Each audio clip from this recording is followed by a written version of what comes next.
ओम नमः शिवाय। नमस्ते दोस्तों। सनातन धर्म के अनुष्ठानों में दूध, शहद और फलों जैसे खाद्य संसाधनों की बर्बादी को लेकर बहुत आलोचना होती है। हमेशा यह तर्क सामने आता है कि इन पदार्थों का उपयोग कम विशेष अधिकार प्राप्त लोगों को खिलाने के लिए किया जा सकता था। यह तर्क इस धारणा से उपजा है कि जो चढ़ावा दिया जा रहा है वह पूरी तरह प्रतीकात्मक है। एक धारणा है कि उनका महत्व केवल विचार और भावना के स्तर पर ही है।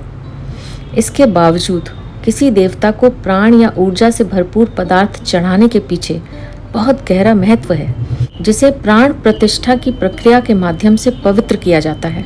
यद्यपि हम इस तथ्य से इनकार नहीं कर सकते कि कुछ लोग इनमें से कुछ प्रक्रियाओं को हास्यास्पद स्तर तक खींचते हैं। इस सब के बावजूद क्या आप जानते हैं कि मनसा पूजा नामक एक पूजा होती है? यह स्वयं के भीतर किए जा रहे प्रसाद की कल्पना करने की एक प्रक्रिया है। पूजा किए जा रहे देवता को ऊर्जावान बनाने के लिए बाहरी पदार्थ का उपयोग करने के बजाय यह एक ऐसी प्रक्रिया है जिसमें व्यक्ति स्वयं को ईश्वर को अर्पित कर सकता है और इस प्रकार सीधे अपने भीतर देवत्व का आह्वान कर सकता है।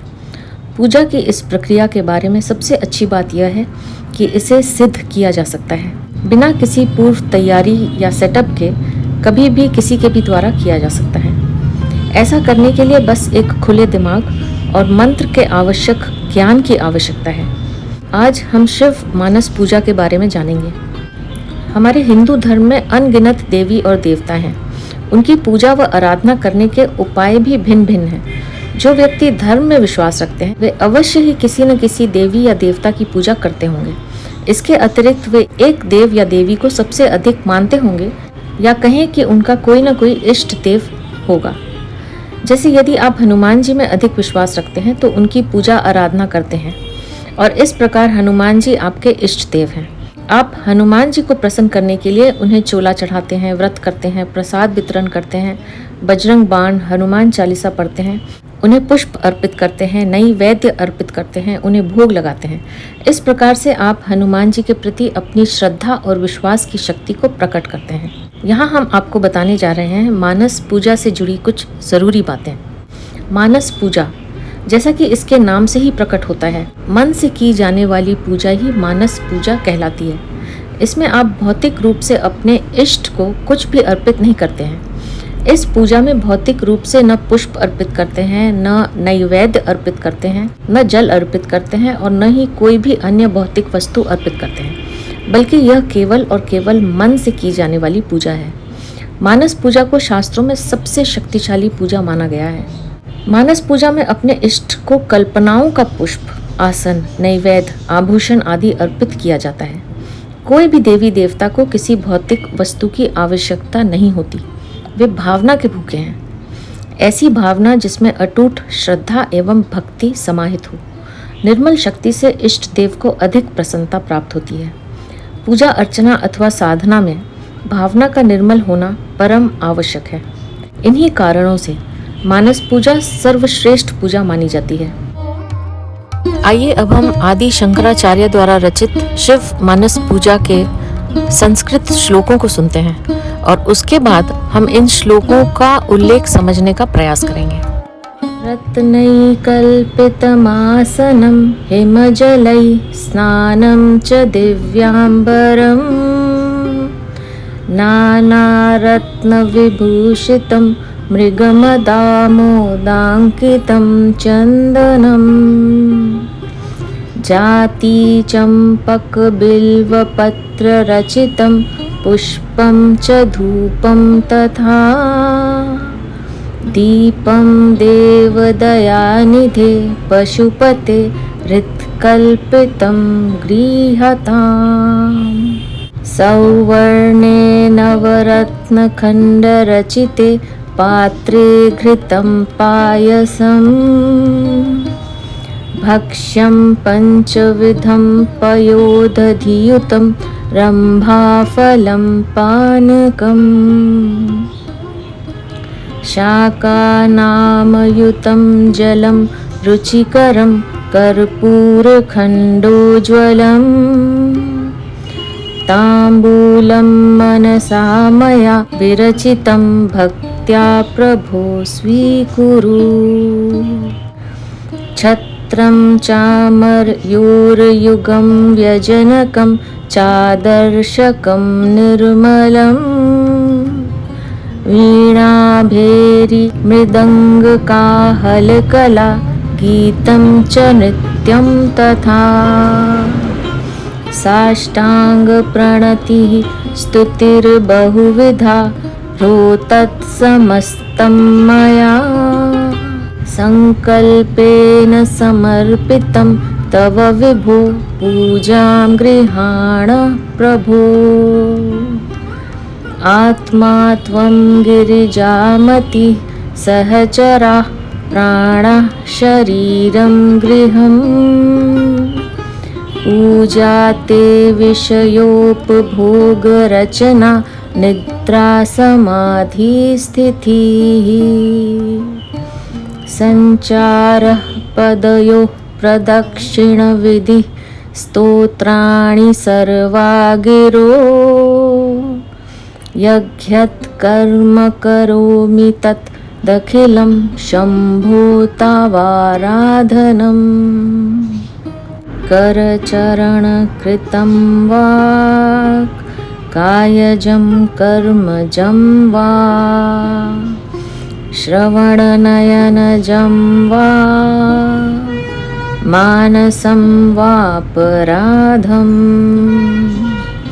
विहितम् अविहितं वा सर्वमेतत्तक्षं स्व। जय जय करुणाब्धे श्री महादेव शंभो।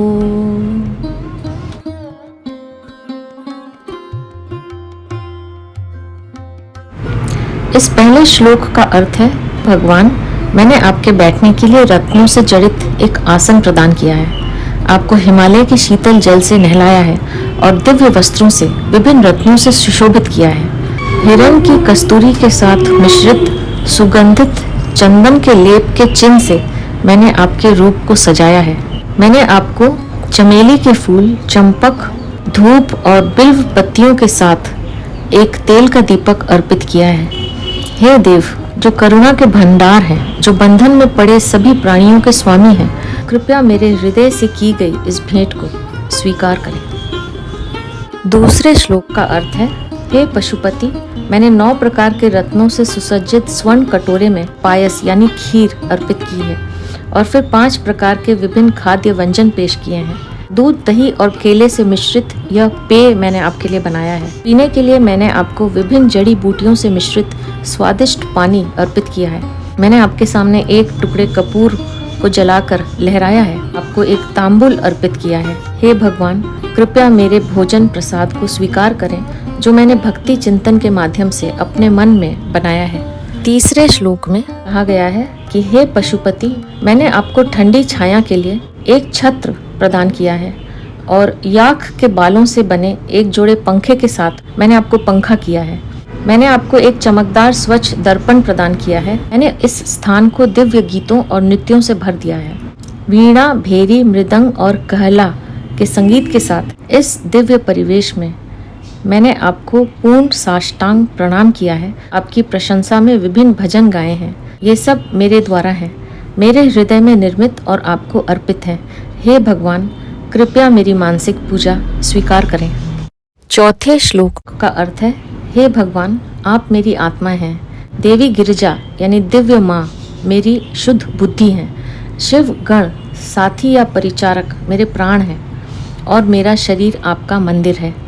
संसार के साथ मेरी बातचीत आपकी पूजा है और मेरी नींद आपकी समाधि की स्थिति है। मेरा चलना आपकी परिक्रमा है। मेरी वाणी आपकी स्तुति के भजन है।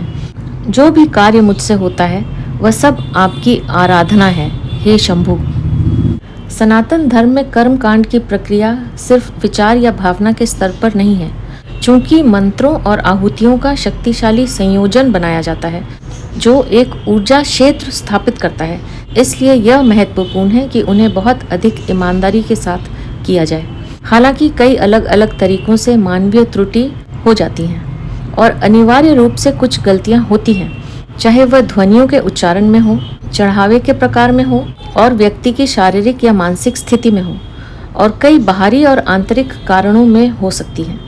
ऐसी गलतियों को सुधारने के लिए ऐसी पूजा के आरंभ या अंत में कुछ श्लोक और प्रक्रिया को रखा जाता है, जिसे अपराधक क्षमापन के नाम से जाना जाता है। यह श्लोक एक ऐसा श्लोक है जिसकी रचना इस पूजा में हुई किसी भी गलती को ठीक करने के लिए भगवान शिव के दयालु पहलू का आह्वान करने के लिए की गई है। आखिरी श्लोक का मतलब है कि हे देवराज शंभु, कृपया मेरे हाथों या पैरों से की गई, मेरी वाणी या शारीरिक क्रिया से उत्पन्न हुई या मेरे कर्म से उत्पन्न हुई इन सभी गलतियों को क्षमा करें।